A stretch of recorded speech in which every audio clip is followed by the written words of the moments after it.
할렐루야. 아멘. 우리 같이 한번 고백하면서 말씀 듣도록 합니다. 건강, 행복, 꿈, 미래를 내다보며 삽시다. 건강, 행복, 미래를 내다보며 삽시다. 아멘. 오늘 하나님은 준비하고 열심 내는 자들에게 축복의 통로를 열어주시는 줄 믿으시기 바랍니다. 아멘. 근데 일생 여정을 사시면서요, 문제 없이 이때까지 사신 분은 아마 없을 것입니다. 그런데요, 문제는 큰 문제, 작은 문제 이렇게 구분이 되어지는데, 보편적으로 우리가 살아가면서 작은 문제를 만날 때는 그냥 시간이 흘러 지나가듯이 그냥 넘어갑니다. 그런데 아주 위기 가운데에서 큰 문제를 만났을 때를 한번 생각해 보시기 바랍니다. 머리가 하얘져. 아니, 머리 색깔이 하얘진다는 게 아니라 아무 생각이 없어져요. 정신이 없죠. 큰 문제를 만나면. 그리고 나서 대뜸 왜 나한테 이런 일이, 이런 생각이 듭니다. 여러분들 자녀가 어려움을 당할 때, 여러분들 남편 아내가, 집안 식구가 힘든 일을 만났을 때, 여러분들 정말 정신이 없지 않습니까? 이럴 때 우리가 어떻게 믿음의 사람으로서 정신을 차려야 할 것인가?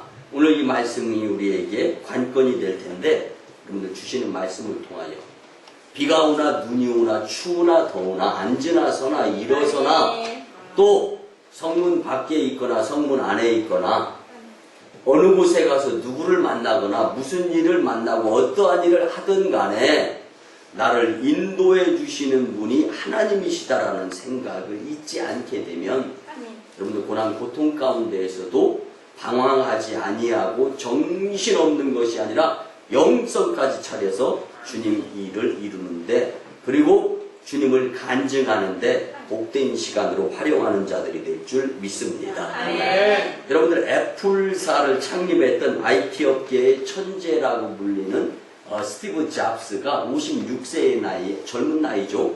56세의 나이에 이제 세상을 떠났는데, 그가 남긴 책이 무한 혁신의 비밀이라는 책입니다.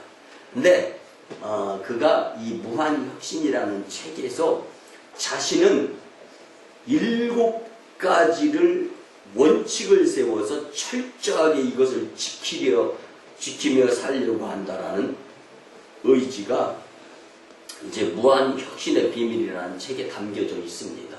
근데 여러분들 사람이 이 몸속에 병이 걸려가지고 통증을 느끼는 것 중에 췌장암이 제일로 아프답니다. 저는 안 걸려봐서 모르겠어요. 그런데 하여튼 의사 선생님, 그 다음에 경험하시는 분들 말에 의하면 췌장암이 통증이 최고로 아프답니다. 이게 대장, 소장 이런 부분 포함되겠지만, 그런데 여러분들 그 가운데에서도요, 이 스티브 잡스는 췌장암 말기 환자임에도 불구하고 주변 사람들에게 아프다라는 말 한 번 한 적도 없고, 얼굴 찌푸리면서 아프다는 표정을 내세웠던 적도 한 번도 없답니다. 왜 그러냐면 자신이 7가지 원칙에 있어서 철저하게 그 일에 생각을 두고 살았기 때문에 그렇다라는 것입니다. 그러면 스티브 잡스가 이야기하는 정말로 무한 혁신의 비밀의 책에 나오는 7가지 원칙, 통증도 이겨내면서 또 이게 그 7가지 원칙을 생각하면서 살았던 이 스티브 잡스의 이 7가지의 삶의 원칙을 보면, 첫째, 좋은 일을 하면서 살자. 좋은 일을 하면서 살자. 두 번째는요, 세상을 좋은 일을 하면서 바꾸자. 세 번째는 창의성을 가지고 살아가자. 네 번째는 제품이 아닌 꿈을 팔으려고 노력하자. 다섯 번째는 노가 아니라 예스라고 하루에 1000번 이상씩 말하며 살자. 여섯 번째는 최고를 경험하도록 노력하자. 일곱 번째는 스토리텔링의 대가가 되자라고 이야기를 합니다. 여러분들 스토리텔링이라는 건 말을 잘할 수 있도록 노력을 하면서 살자라는 이야기입니다. 사랑하는 오송강의교회 성도 여러분, 좋아하는 것을 하면서 화려한 삶을 살았던 스티브 잡스는 정신력으로 한눈 팔지 않는 삶을 살았던 사람이었습니다. 여러분들, 성경은 이렇게 이야기합니다. 보이는 것은 잠깐이요 보이지 않는 것은 영원하니라. 잠깐 보여지는 정신력에 의해서도 한눈 팔지 않고 살았던 스티브 잡스가 있는데, 여러분들의 인도자 되시는 전지전능하시고 무소부재하신 하나님이 분명히 계신데, 왜 저와 여러분들은 어려운 일을 만나면 머리가 하얘지고 정신이 없어지느냐 말입니다. 오늘 말씀을 통하여 정신 차려서 믿음 생활하면서 승리하는 모습을 주님께 보일 수 있는 자들이 되셨으면 참 좋겠습니다. 인생은요, 마치 나그네가 길을 가는 것 같다, 이렇게 표현들을 합니다. 그럼 나그네가 길을 간다는 건 여행길을 이야기하는 것입니다. 여행길에서 인도자, 안내자, 가이드가 있다면요, 그분을 의지해서 걱정 하나도 안 하고 여행을 다닐 수가 있습니다. 반면에 여러분들, 안내자, 가이드가 없다면요, 비행기표 끊는 것부터 호텔까지, 또 관광 여행할 때 비용이 얼마나 들을 것인가, 보통 여간 머리가 복잡한 것이 아닙니다. 여러분들, 그 인생 여정 가운데에서도 그런데 우리는 이제 영생, 이터널 라이프, 영생의 삶까지 살아야 되기 때문에 이 땅에 오신 예수님이 우리의 인도자가 되셨고, 이제는 하나님께서 우리의 인도자가 되어져서 하늘길을 향하여 열심내는 믿음의 순례, 필그림의 순례길을 인도해 주시는 분이 하나님이시라는 것을 믿으면서 문제가 크면 클수록 더 하나님을 의지할 수 있는 여러분들이 되셨으면 참 좋겠습니다. 여러분들, 우리 같이 그런 의미에서 따라합니다. 하나님은 인생길의 내비게이션입니다. 여러분들, 어떤 분들은요, 내비게이션이래. 그거 아닙니다. 알파벳이 NA, 내비게이션입니다. 내비게이션이라 내거 내비게이션이라는 말이에요. 무슨 말씀입니까? 믿음으로 하나님을 내 인생에 내 것인 내비게이션을 만들 수 있어야 된다는 말씀입니다. 여러분들, 과거 얼마 전까지만 해도요, 이 내비게이션이 없을 때 참 어느 지역 찾아다니기가 어려웠습니다.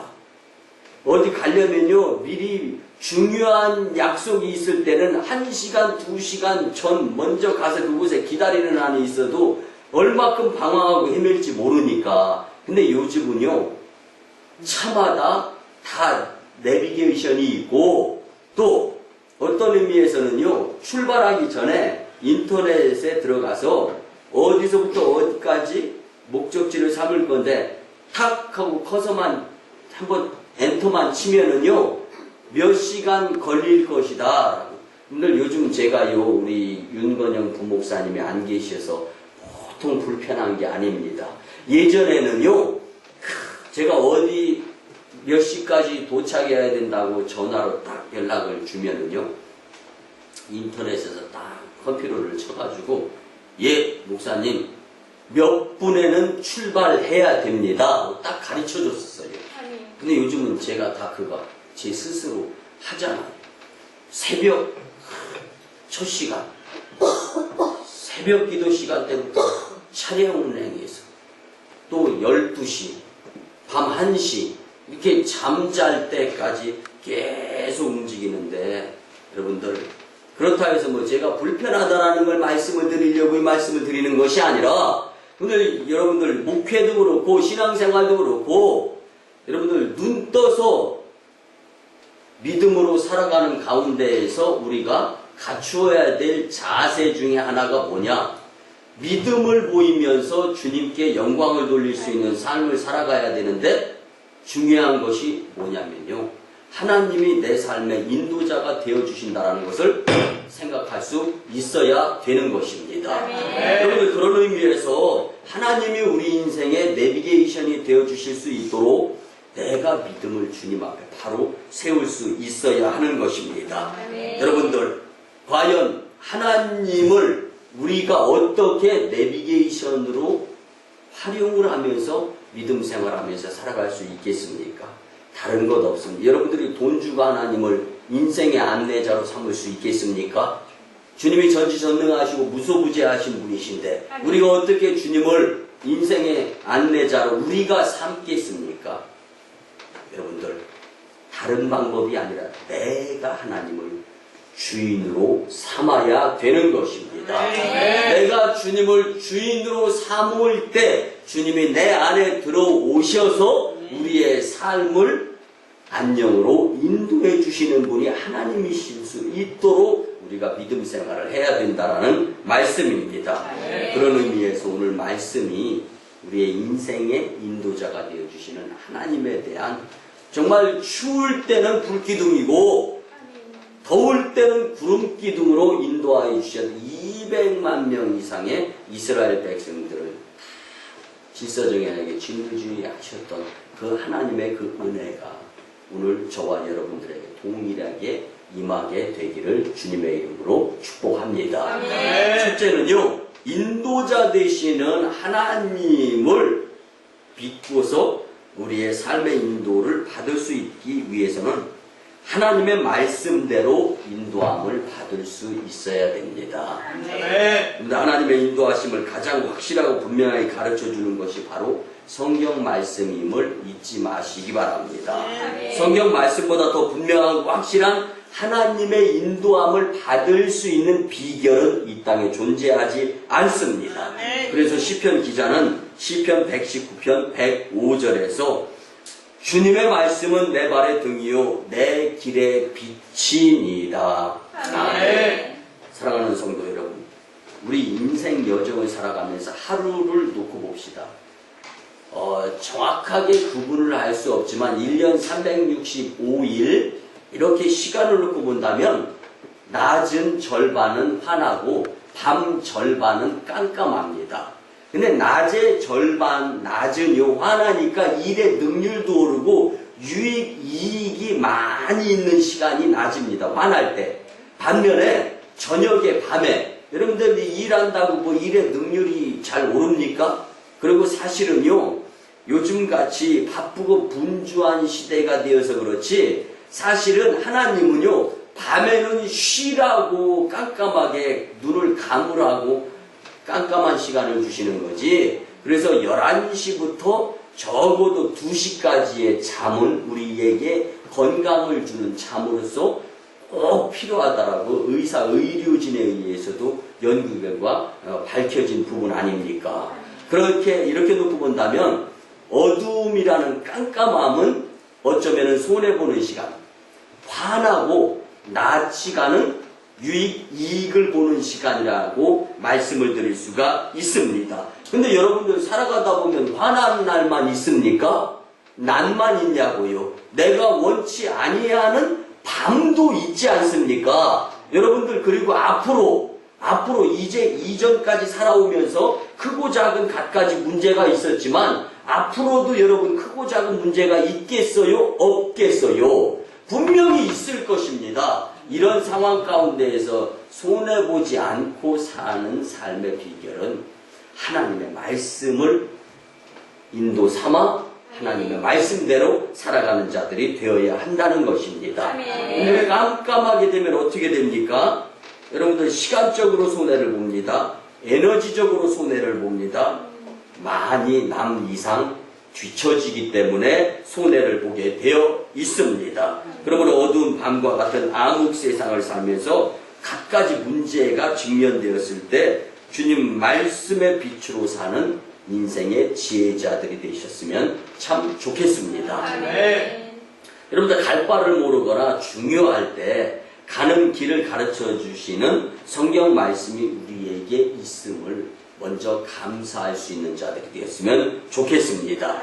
오늘 본문에 보니까 이스라엘 백성들이 광야길을 갈 때 밤에 불기둥으로 인도하신 하나님을 경험한 것을 큰 은혜로 여기면서 이스라엘 백성들은 살아갈 수 있었습니다. 성경의 인도함에 대하여 예수님께서는 요한복음 8장 12절에서 말씀해 주시기를 나는 세상의 빛이니 나를 따르는 자는 어둠에 다니지 아니하고 생명의 빛을 얻으리라. 아멘. 이 말씀이신 예수님을 따라가면 어둠에 다니지 않고 빛 가운데로 다니기 때문에 절대로 잘못된 일이 없다라는 말씀입니다.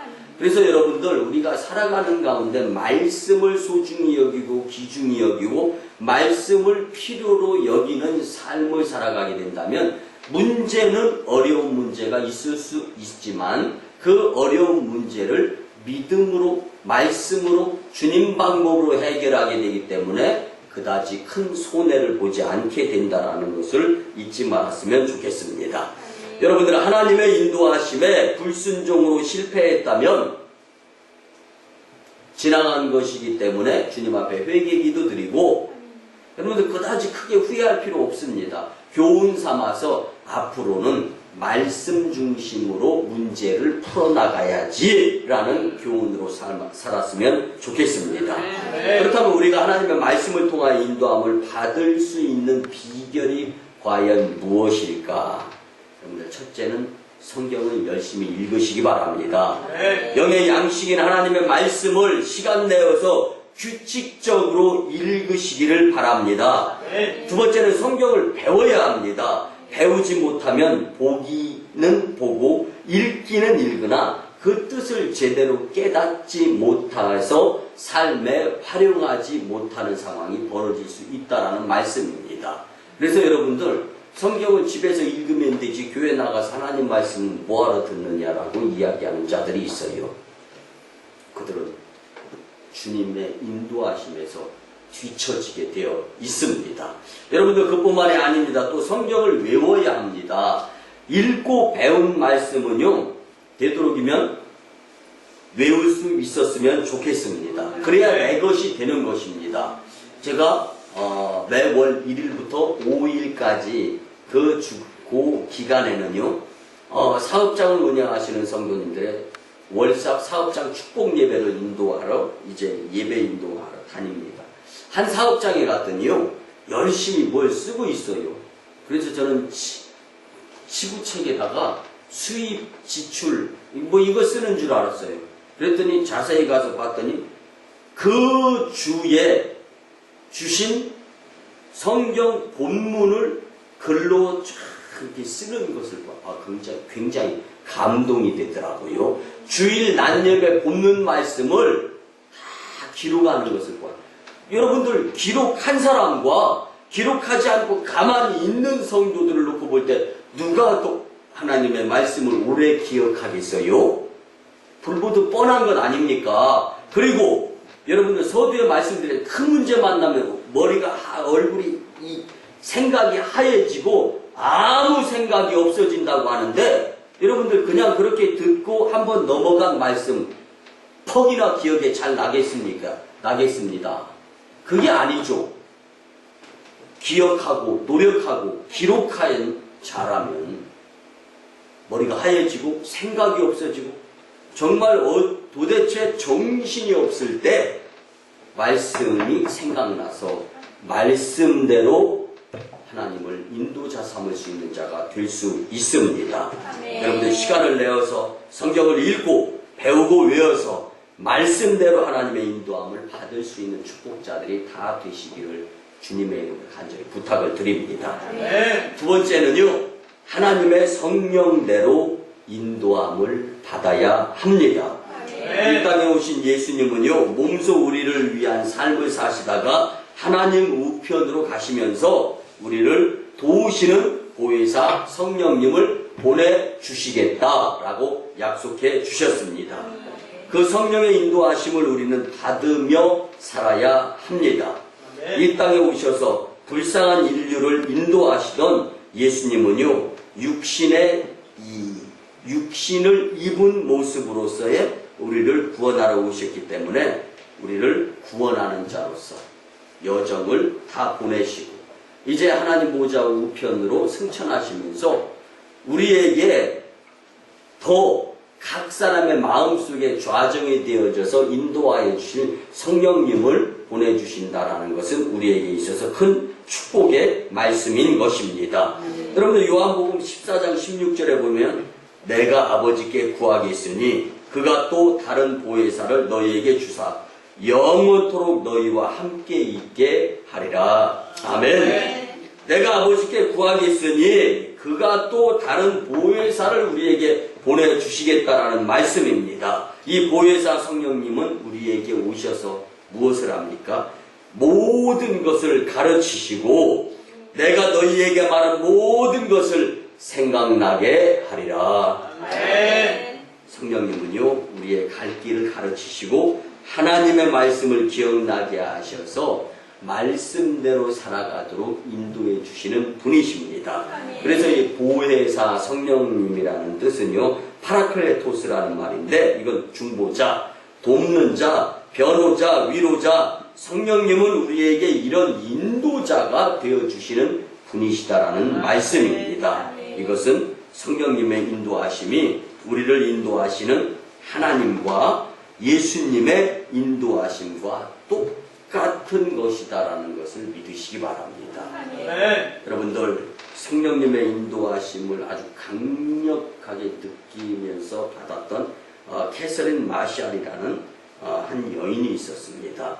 그의 책에 보면은요, Meeting God at Every Turn이라는 책에 보면은요, 정말 감동이 된 글이 있는데 이 남편이 46살의 나이에 심장마비로 죽습니다.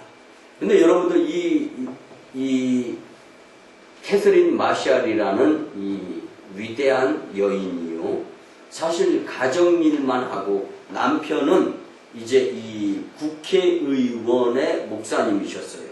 그러다 보니까 이 피터 마샬이라는 미국 상원의회 목사님이셨기 때문에 굉장히 훌륭하신 분이셨는데 갑자기 어려움을 당하게 된 거예요. 이 소식을 듣고 캐서린 마샬이라는 아내와 아주 어린 아들, 아장아장 걷는 어린 아들이 이제 그 병원에 시신이 안치되어 있는 곳으로 발걸음을 옮겼습니다. 죽은 남편, 죽은 아버지를 보면서 정말 이제 고민이 되는 거예요. 그리고 앞이 캄캄한 거예요. 어떻게 앞으로 살아갈 것인가 라고 고민이 되는 거예요. 그렇게 병원을 빠져나오는데 갑자기 무엇으로 머리를 뽕 맞은 것 같이 발을 한 발자국이라도 뗄 수가 없었습니다. 그런 상태에서 앞에 환한 빛이 보이면서 그 무엇인가 음성이 들리기 시작하였습니다. 그 음성을 이 한 책에서 그대로 옮겨놨는데 제가 이제 이거 보니까 이렇게 쓰여져 있습니다. Surely goodness and mercy shall follow you all the days of your life라고 되어져 있었습니다. 이 말씀은 뭐냐면요, 그의 선하심과 인자하심이 이 세상 끝날까지 정녕 너를 따르리라. 아멘. 이것이 남편과 아버지를 잃은 그녀와 그 자녀 아들에게 들려준 성령님의 좋은 소식이었습니다. 여러분들 이 성령님의 인도하심 때문에 이 캐서린 마샬은 그동안에 있었던 크고 작은 경험되어진 일들을 글로 옮겼더니 작가가 될 수 있었습니다. 그리고 어렸을 때 아버지를 잃는 그 경험을 하면서 힘들게 자랐던 이 아들에게 이 피터 존 마샬도 유명한 글을 쓰는 것마다 세계적인 베스트셀러가 될 수 있었습니다. 여러분들 아픈 만큼 성숙해진다라는 말이 있습니다. 여러분들 고난과 고통 속에서도 인도하여 주시는 성령 하나님을 믿고 끝까지 포기하지 아니하며 믿음을 지키는 데 열심 내는 자들이 되었으면 참 좋겠습니다. 네.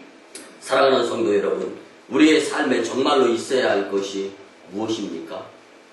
돈도 좋고 부귀영화 명예도 좋지만 내 앞을 손해보지 않게 끝까지 인도해 주실 인도자가 우리에게 정말로 절실히 필요한 것임을 믿으시기 바랍니다. 우리를 다시금 주님께로 돌아오게 하는 축복의 길이 그동안에 잃었던 인도자 하나님이 계셨다면 다시금 회복해야 될 줄 믿습니다. 여러분들 성령 하나님을 믿고 의지하면서 성령 하나님을 인도자 삼을 수 있는 길이 있습니다. 그 길은 무엇이냐면 예수님을 구세주로 영접해야 합니다. 두 번째는 성령님을 온전히 인정하며 받아들여야 하는 것입니다.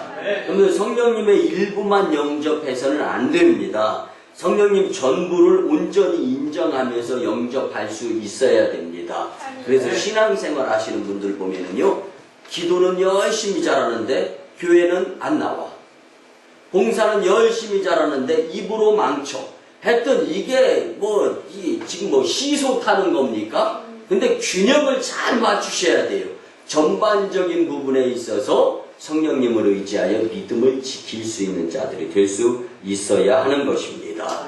모두 성령의 인도하심을 받으면서 인도자가 하나님이 되실 수 있는 자들이 되었으면 참 좋겠습니다. 마지막 세 번째는요, 하나님의 대언자, 목회자의 인도함을 받아야 합니다. 하나님은 이 시대에 목회자를 통하여 일을 하시는 분이십니다. 그 목회자의 목회에 따라 성도는 하나님의 인도를 받을 수 있는 것입니다. 하나님은 사람을 인도하기 위해서 때로는 사람을 이용하는데 가장 크게 활용하는 것이 바로 목회자입니다. 하나님이 사용하는 사람들 중에 하나님이 가장 쉽게 그리고 가장 많이 사용하는 자들이 목회자라는 것입니다. 그런데 우리가 목회자의 인도함을 받을 때 주의해야 할 점이 있습니다. 첫째는요, 목회자의 가르침이 하나님의 말씀과 일치하느냐, 이거 굉장히 중요합니다. 두 번째는요, 우리는 듣기 좋은 충고가 좋은 가르침이 아니다라는 것을 알아야 합니다. 여러분들 용서하시고 들어주시기 바랍니다. 목회자인 제가, 담임 목사인 제가 여러분들에게 잘못하는 거 지적해주면 여러분들 기분 나쁘죠? 여러분들 이것을 기분 나빠하지 마시기 바랍니다. 아니면 믿음이 걸음마, 이유식 입에 옹옹 물어가지고 입에 넣어주는 그런 어린아이 같이 혼내지도 못해요. 그리고 잘못한 것 잘못했다고도 못해요. 그런 관계, 그런 성도가 되기를 원합니까?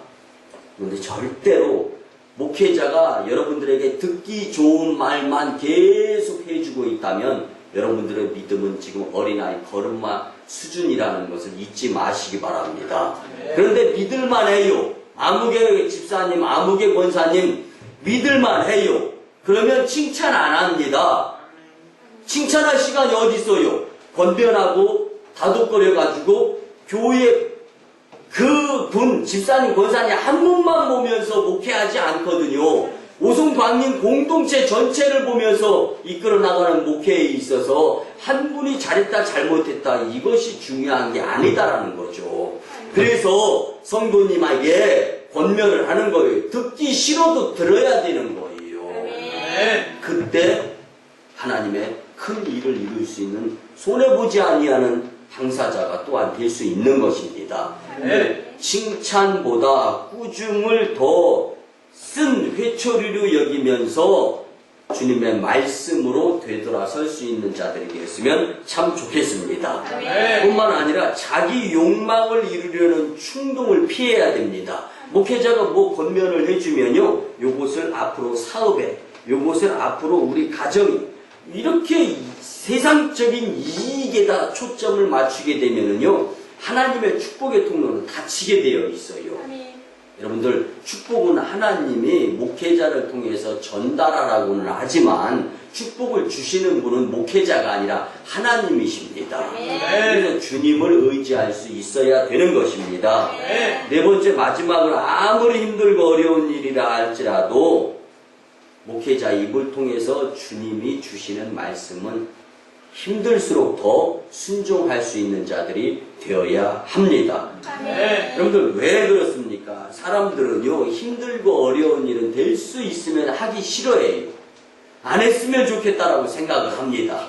그렇지만 여러분들, 하나님의 뜻이라면 하기 싫어도 해야 되는 것입니다. 그렇습니다. 아멘. 여러분들 이렇게 나이가 좀 드신 분들 중에 건강하냐 건강하지 못하냐 이런 것들을 보면 편식한 분들, 또 물 많이 안 마신 분들, 또 낮밤 바뀐 분들, 낮에 낮잠 자고 밤에 밤잠 설치는 분들, 이런 분들 되게 안 건강합니다. 왜 그러냐면 하나님이 하라고 한 것과 반대의 삶을 사는 자들이기 때문에 그렇습니다. 혹시 인생이 힘들고 어려운 분들은요, 오늘 주시는 이 말씀으로서 다시금 새롭게 살아야 되겠다라는 결심을 했으면 참 좋겠습니다. 근데 시편 32편 8절과 9절 말씀해 보니까 내가 너의 갈 길을 가르쳐 보이고 너를 주목하여 훈계하리로다. 너는 무지한 말이나 노새같이 되지 말지어다. 그들은 자갈과 굴레로 단속하지 아니하면 너희에게로 가까이 오지 아니하리라. 아멘. 그리고 무거운 짐을 실어야 되는 노새 말은요, 고삐 콧줄에 이걸 해가지고 강제적으로 끌어야 움직인다라는 이야기입니다. 여러분들, 하나님께서 순종하는 자녀들은요, follow me, 이로 오라면 오고 가라면 가기 때문에 콧두레를 안 해도 됩니다. 그런데 말씀이 선포되어졌는데 말씀대로 안 살아요. 그럼 콧두레를 뚫어야 되고 끌어잡아 당겨야 되고, 여러분들 이게 말초신경이 얼마나 아픕니까? 제가 15년 전에 이곳에 처음 내려왔을 때 이거는 깡촌이었습니다. 집집마다 소 한 마리 거의 다 먹였어요. 그래가지고 밭 깔고 쟁기 붙여가지고 이거 어떨 때는요, 이 콧줄에 멍에 이렇게 해가지고요, 먹지도 못해요. 그러면서 주인이 끄는 대로 따라가요. 등치가 큰. 근데 어느 한 가정에서요, 막 이 콧줄에 뚫는 일을 한다고 제가 새벽기도에 얘기를 들었어요. 한 번도 못 봤잖아요. 그래가지고 그 집에 찾아갔습니다.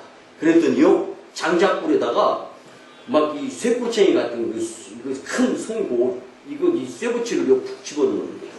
그리고 이쪽 나무와 저쪽 나무 기둥에다가 송아지를 묶어가지고, 이게 이제 어른이 되려고 하는 송아지, 그리고 어른이 둘이 잡고, 한 분은 이제 조금밖에 안 나온 뿔 이거 잡고, 이게 딱 안으로 잡으면서, 이걸 이 쇠꼬챙이를 슉 꺼내니까 이게 색깔이 어떻게 됐어요? 까만색이 먹음직스럽게 시뻘개진 거예요. 이걸 가지고 딱 잡더니 코 있는데 이게 이 가운데 코를 쭉 잡아 당겨가지고 거기다가 딱 실려 들어가는 거예요. 그러니까 순식간에 용서하시고 들어주세요. 고기 익은 냄새. 하고 연기가 막 나는 거예요. 그랬더니 송아지는요, 이렇게 울어야 돼. 엄매, 엄마, 이렇게 울어야 되는데 아프니까 우매 우는 거예요. 송아지가. 그렇게 우는데요, 용서하시고 들어주시기 바랍니다. 오줌을 진진 싸더라고요. 자, 그 다음부터 그 송아지가요, 제가 지켜봤어요. 망아지처럼, 말괄량처럼 팔짝팔짝 뛰고, 그 다음에 이 등에다 짐 얹어도요, 움직이고 이러지 않고요. 조금 처음에 움직이려 돼. 아이야, 아우, 콧뚜레. 이거 생각하면서. 여러분들, 우리가 말씀에 순종하면 말씀이 콧뚜레 격이 되어서 인도자가 하나님으로서 인도해 주시니까 평안한 겁니다. 반면에 말씀이 선포되어졌는데 말씀을 안 들어. 그러면 여러분들, 주님은 콧뚜레를 뚫는 거예요. 그게 고통이고 그게 아픔인 거예요. 그리고 나서 하나님은 절대로 손해 안 보시고 우리를 맑은 물가와 푸른 초장으로 인도하시기 위해서 잠깐 아픔은 경험하게 했지만 주인의 말에 순종하면 콧줄에 이 목줄은 걸려있지만 탁탁 채지 아니하면 아프지 않게 되는 거예요. 그때는 아팠어도 지금은 주인 말 잘 들으면 콧줄에 의한 거 탁탁 잡아 채지 않습니다. 여러분들 그렇습니다. 과거에 우리가 내 방식대로 내 마음대로 살아가려고 할 때 아프고 힘들고 어려운 일이 경험되어졌지만 이제는 말씀에 의지하여 특별히 목회자가 선포하는 이 말씀을 바로 듣고 말씀대로 살려고 하다 보면 여러분들 아픔이나 고민이나 큰 문제보다는 주님 일을 이루는 일에 더 큰 문제가 생김을 경험하게 될 줄 믿습니다. 사랑하는 성도 여러분, 강단에서 선포되는 목회자를 통한 하나님의 말씀에 인도하심을 받아 하늘문을 활짝 열어가며 사시는 여러분들의 인생이 되었으면 참 좋겠습니다. 말씀의 결론을 드립니다. 사랑하는 오순광립교회 성도 여러분, 시대가 어둡고 별별 문제가 다 생기고 있습니다. 이때 우리는 인도자 하나님의 인도를 받으며 성령님의 인도하심과 목회자의 인도함에 순종함으로 복된 삶을 사시기를 주님의 이름으로 간절히 축원합니다. 기도드립니다. 고마우신 주님, 은혜의 아버지 하나님, 이 시대를 살아가며 우리에게 꼭 필요한 하나님의 말씀인 인도자 하나님에 대하여 듣고 말씀대로 결단하며 깨닫게 하심에 감사를 드립니다. 주신 말씀대로 실천하며 살려고 할 때 우리 주님이 우리에게 힘을 주셔서 사탄과의 영적 전쟁터에서 좌절없이 믿음으로 승리하게 하여 주시옵소서. 감사드리며 존귀하신 예수님의 이름으로 축복하며 기도드리옵나이다. 아멘. 우리 같이 치유와 축복 인도를 겸해서 드립니다. 조용히 눈을 감고 아픈 분이 있음을 손을 얹으시기 바랍니다. 거룩한 주일에 주님의 날에 예배의 자리로 우리를 불러주시고 영혼육을 치료하여 주시니 참으로 감사를 드립니다. 이 시간 사지 육신 5장 6부는 나사렛 예수 그리스도의 이름으로 명하니 깨끗이 씻음받을지어다. 예수님의 피의 능력이 나타남으로 더럽고 추악한 사탄의 장난 또한 떠나갈지어다. 예수님의 이름으로 명하노니 이 시간에도 병상에서 홀로 사투를 벌이는 우리 윤건영 목사님에게 힘을 더하여 주시고 크신 치유력으로 깨끗이 씻음받을지어다. 우리 삶의 장애물은 물러가고 광명한 빛의 삶을 살게 하여 주시기를 소원합니다.